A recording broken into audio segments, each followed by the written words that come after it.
Hello everyone, welcome to the class. In this video, we'll take up the internal details of the cell. It might be a prokaryote as well as a eukaryote. We have already completed the structure of a prokaryotic cell, taking in bacteria as an example, and we have also completed the structure of a eukaryotic cell, plant cell as well as the animal cell. So now, we'll go into the structural details, that is, each and every part of a cell will be dealt in detail. And for the first, we'll pick up the outermost part of the cell, that is a plasma membrane. We already have seen that plasma membrane is present in both the prokaryotes as well as the eukaryotes, isn't it? So, it is similar in the prokaryotes as well as in the eukaryotes. The structure of a plasma membrane, it is same in the prokaryotes as well as in the eukaryotes. Again, in the eukaryotes, it might be a plant cell or it might be an animal cell. It is again similar. So, we'll start with a very detailed introduction of the plasma membrane. And guys, remember, one question, or might be sometimes they may go for two questions also, but however, one question is compulsory from the plasma membrane. It might be in the NEET examination or it might be in the PO examination. So if you are writing a PO examination, they have asked the 5 marks question, that is the structure, a detailed structure of the plasma membrane with a neat label diagram. However, I'll also at the end of the class I'll also represent how exactly you should write it for the 5 marks. So now, plasma membrane.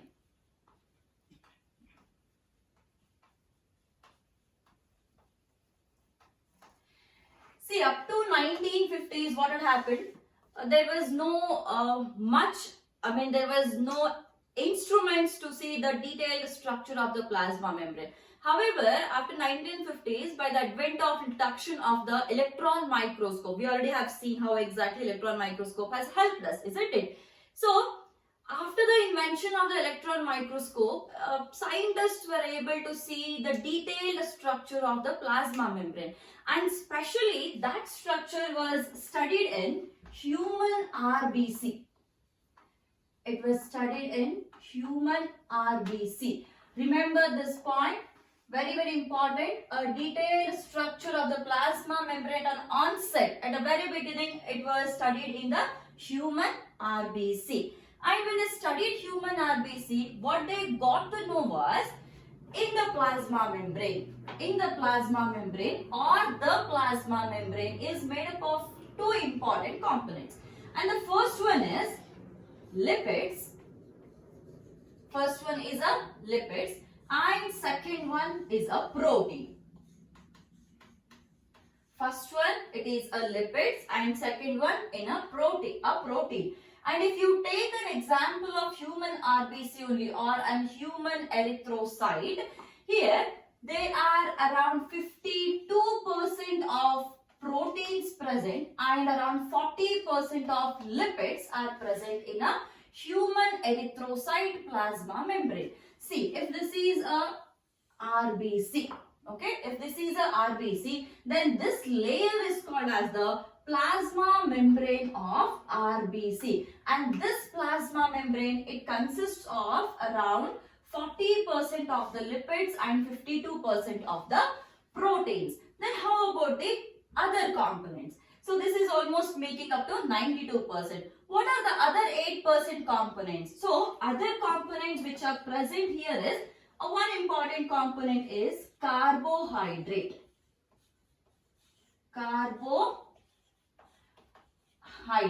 However, we don't take the carbohydrate into consideration because carbohydrate is not present separately on the plasma membrane. Carbohydrate is present in combination with the lipids and the proteins. For example, we can take a glycolipid or otherwise a glycoprotein. Glycolipid,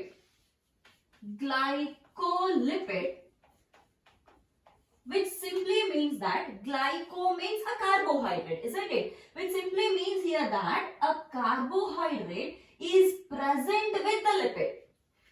The carbohydrate is not present separately, it is present with the lipid. Similarly, we have glycoproteins. which simply means that the carbohydrate is again present with the proteins, but it is not present separately. Whereas when it comes to the lipids and the proteins, lipids and proteins are present separately, and in a very like a major component of a plasma membrane is made up of these two components only, that is lipid and the proteins. Hence we take the lipids and proteins into consideration. However, carbohydrates are also present, and you can actually take around 1 to 10% of the plasma membrane is made up of carbohydrate.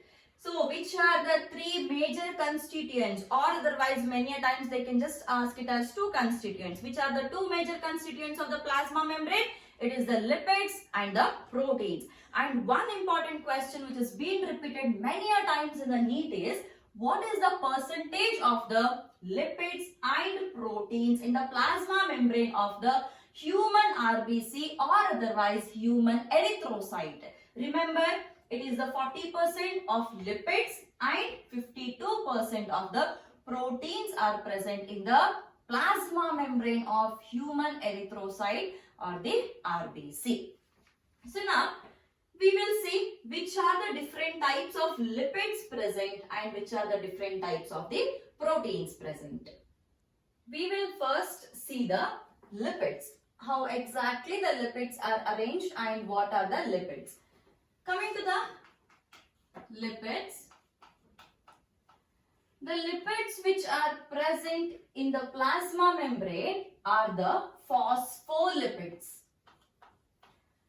Phospholipids, or otherwise we simply state it as a plasma membrane is made up of a phospholipid bilayer.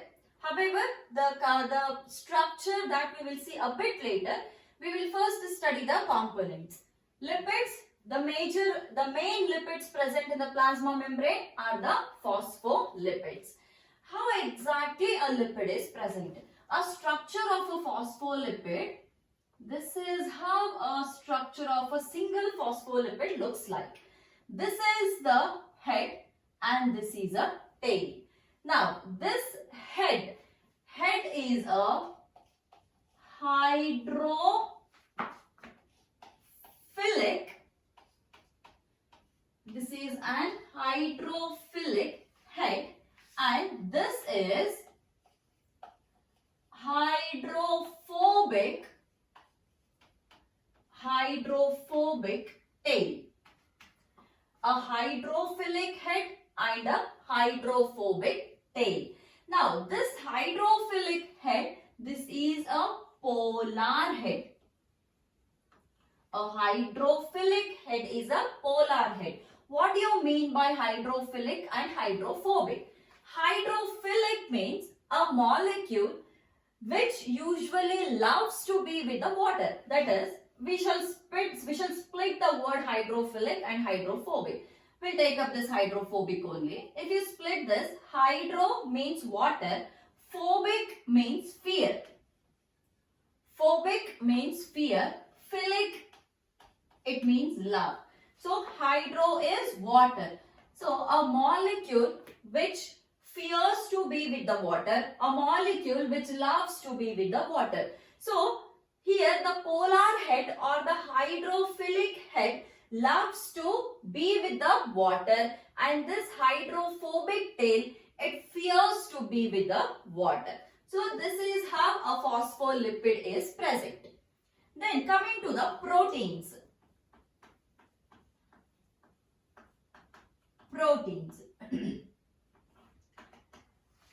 Now, in the proteins, there are three types of proteins which are present on the plasma membrane.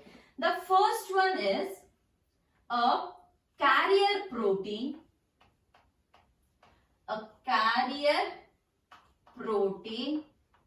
Then second one is an enzymatic protein.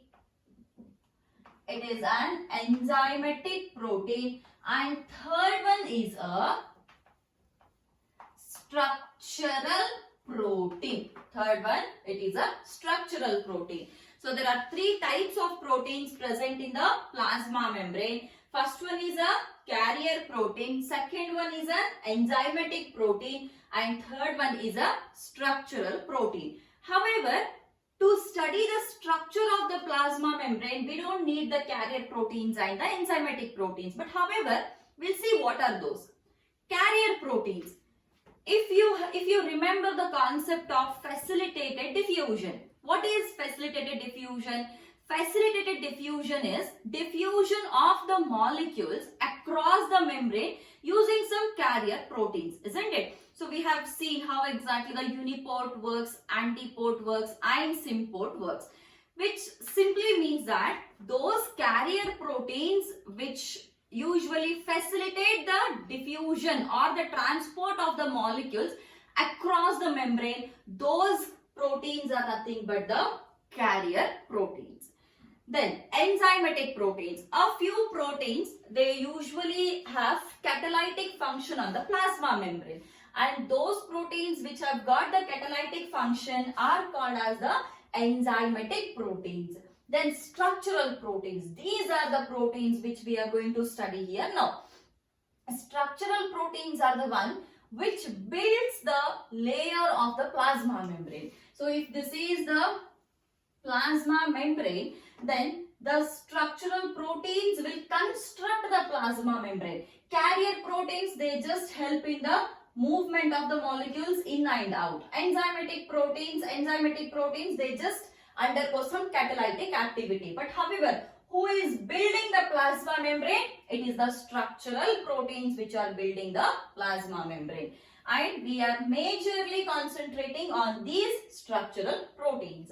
However, these structural proteins can be of two types. The two types are, first one is intrinsic protein, second one is extrinsic protein. Intrinsic protein and extrinsic protein. What is this intrinsic protein? Intrinsic protein are the one which are either they are totally embedded in the plasma membrane, or they are partially embedded in the plasma membrane, or they are totally buried in the plasma membrane, or they might be partially buried in the plasma membrane. Just know the definitions here. While drawing the structure of a plasma membrane, there we will see how exactly an intrinsic protein has been embedded in the plasma membrane. See, this intrinsic protein, this can also be called as integral protein. This is also called as integral protein. And extrinsic is the one which is present outside the plasma membrane, or which is just attached to the outer layer or to the periphery of the plasma membrane. Hence, these are also called as peripheral proteins. Intrinsic or integral proteins, extrinsic or peripheral proteins. Now, these intrinsic proteins, again, these we can see two types of proteins or two types of intrinsic proteins on the plasma membrane. The one which is completely buried and the other one which is partially buried. So this is partially buried. This is partially buried, or you can also take it as partially embedded in the plasma membrane. And this is completely or totally buried. These are the two types of the intrinsic proteins present. So let me just revise this once again. Lipids, it is majorly the phospholipids. And the structure of a phospholipid, this is a structure of a single phospholipid. That is, there is a head and a tail. Head is hydrophilic and tail is hydrophobic. Okay. Proteins, there are three types of proteins present on the plasma membrane. One is a carrier protein, other one is an enzymatic protein, and then the structural proteins. Structural proteins can be differentiated into two types. One is an intrinsic or integral. Another one is extrinsic or peripheral proteins. Again, in the intrinsic, there are two types of proteins. One is the One is a partially buried intrinsic protein, another one is a totally or completely buried intrinsic protein. So with this particular idea of the structural details, there were many theories which were put forth by various scientists to explain the structure of the plasma membrane. Out of all such theories or out of all such models, one most accepted or widely accepted theory of the plasma membrane is a fluid mosaic model of plasma membrane, which was put forth by Singer and Nicholson. So this is the one which will be asked for a 5 marks. Explain the structure of plasma membrane or explain the fluid mosaic model of plasma membrane given by Singer and Nicholson. So now we will see the fluid mosaic model of plasma membrane. This is the structure of a plasma membrane. And this structure, this is given by Singer and Nicholson. Let me write it here. This is given by Singer and Nicholson. Singer and Nicholson in the year 1972. And this model which is given by Singer and Nicholson is called as fluid mosaic model of plasma membrane. Singer and Nicholson are the scientists who have given this fluid mosaic model in the year 1972.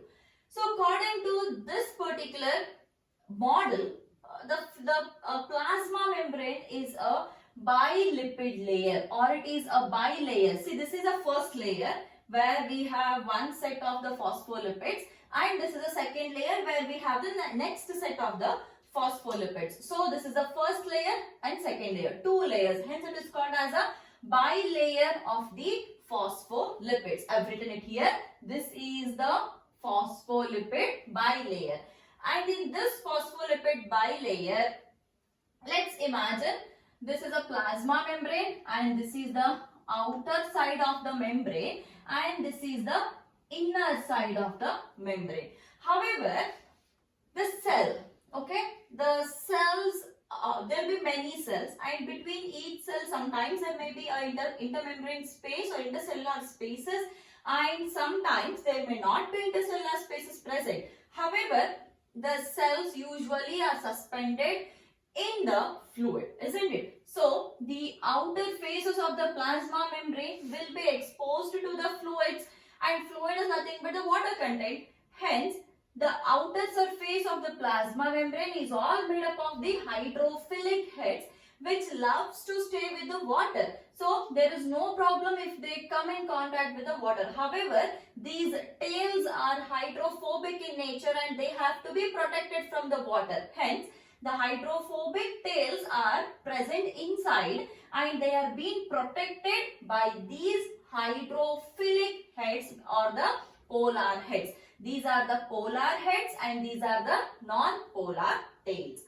And in this lipid layer, there are proteins which are being present or embedded here and there. How exactly the proteins are present? Now, this is one protein which is completely embedded inside the biphospholipid layer, isn't it? And such proteins are called as the intrinsic proteins which are totally buried in the membrane. Similarly, there are some more proteins. Come to this protein. This protein is partially buried because some part of the protein is been extended outside from the plasma membrane, and this is called as an intrinsic protein only, but however this is not completely buried. This is a partially buried protein. And coming to this protein, this is a protein which is present outside the plasma membrane. It is attached to the outer surface of the plasma membrane, and that such proteins are called as the peripheral proteins. Along with the proteins, there are some more molecules also, that is the cholesterol molecules present. Okay, so the proteins, that is intrinsic proteins as well as the extrinsic proteins or the peripheral proteins, In the intrinsic, we have a completely buried or a fully buried protein as well as a partially buried protein, which is being shown here. Okay. Then, apart from this, we had also seen in the beginning that there are some carbohydrates present, isn't it? So, there are some sugar molecules which are also present here.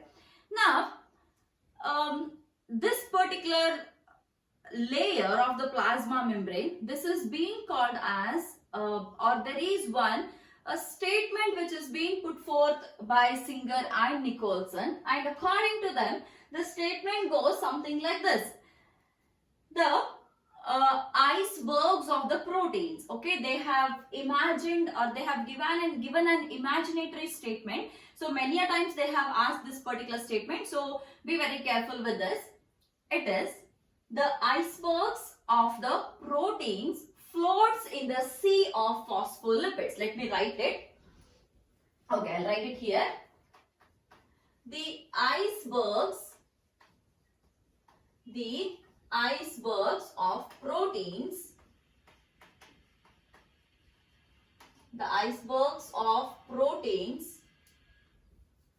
floats in the sea of